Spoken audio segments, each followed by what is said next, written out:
Assalamualaikum warahmatullahi wabarakatuh.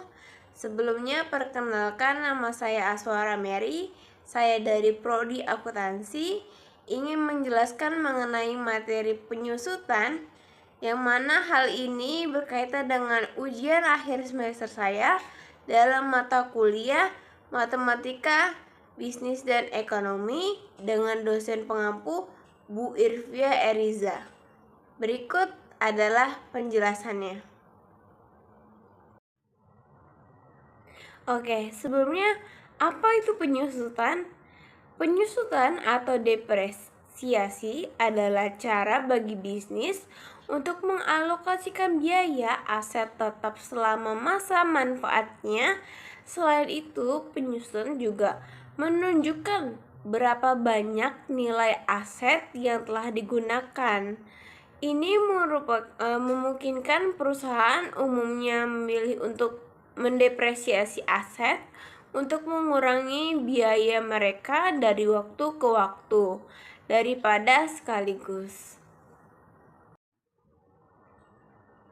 Oleh karena itu, dapat disimpulkan bahwa depresiasi atau penyusutan memiliki dua aspek utama, yaitu aspek pertama adalah penurunan nilai aset dari waktu ke waktu, lalu ada aspek kedua yaitu pengalokasikan harga yang awalnya kamu bayarkan untuk aset tertentu selama periode waktu kamu menggunakan aset tersebut.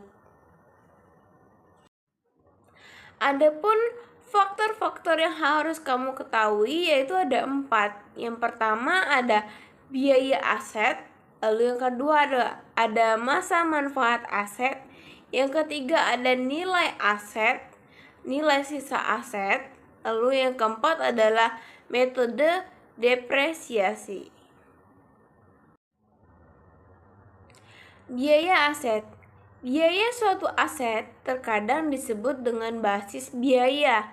Biasanya, biaya ini merupakan harga yang kamu bayarkan untuk barang tersebut, termasuk pajak, penjualan yang dibayarkan, atau diskon yang diterima.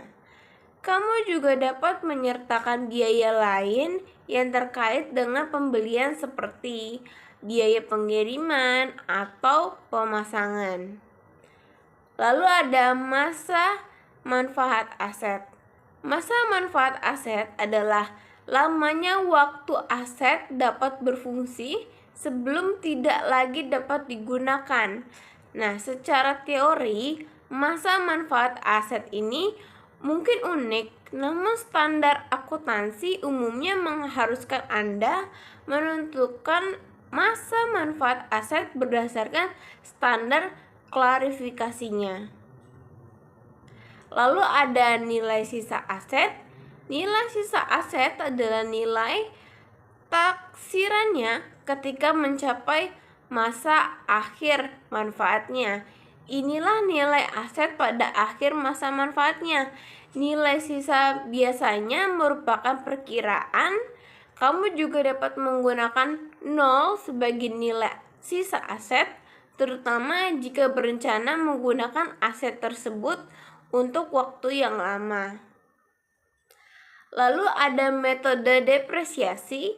Metode depresiasi ini atau metode penyusutan yang bisa digunakan tergantung pada tujuan khusus untuk penyusutan asetmu.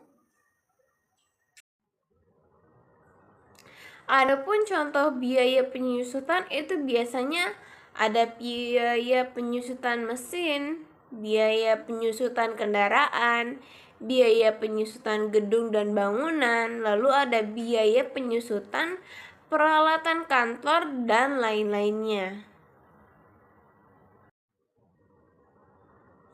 Rumus dan cara menghitung biaya penyusutan.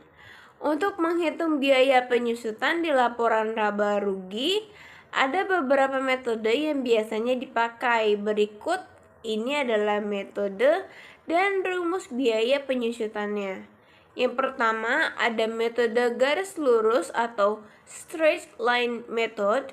Metode ini, garis lurus ini akan mengalokasikan jumlah yang sama setiap tahunnya selama masa manfaat aset. Jadi metode ini termasuk yang paling sederhana dan paling sering dipakai. Cara menghitungnya, harga perolehan aset dikurangi dengan nilai sisa yang diharapkan, kemudian dibagi dengan estimasi masa manfaat aset tersebut. Contohnya, perusahaan Sinar Indo membeli aset dengan harga 500 juta dan nilai residu atau nilai sisa yang diharapkan senilai 50 juta untuk masa pemakaian 10 tahun.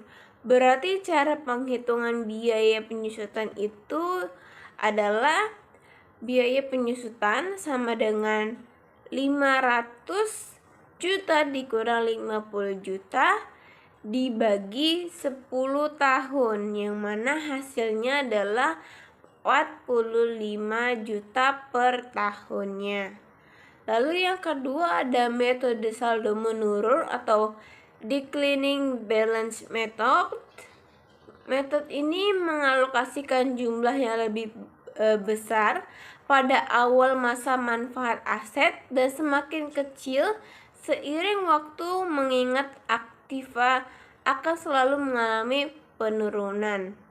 Yang mana rumus biaya penyusutan dengan metode saldo menurun adalah nilai buku bersih dikali tarif penyusutan.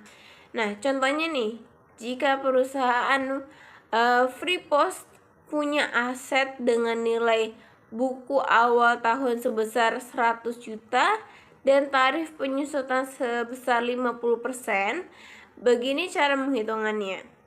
100 juta dikali 0,5.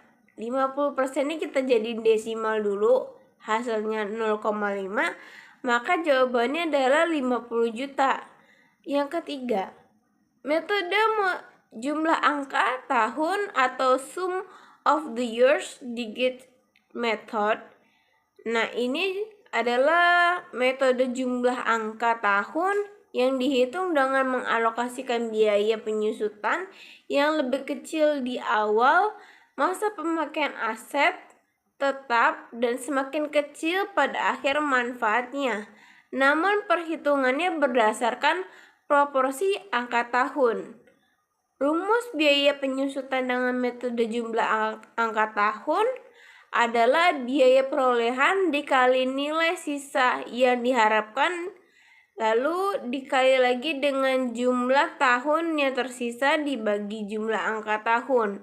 Jadi dalam kurungnya ini biaya perolehan dikali nilai sisa yang diharapkan.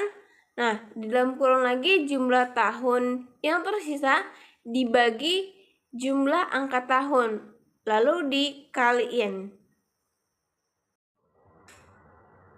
Contohnya, perusahaan Pertama Indo membeli unit komputer seharga 50 juta dengan nilai residu atau nilai sisa yang diharapkan sebesar 5 juta. Adapun komputer tersebut diperkirakan memiliki manfaat selama 5 tahun. Maka begini contoh cara menghitungnya.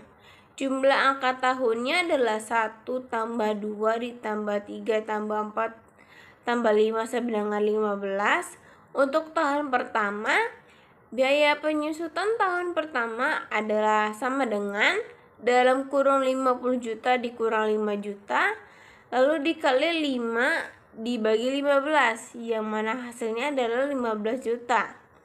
Nah, untuk metode keempat adalah metode unit produksi atau unit of production method.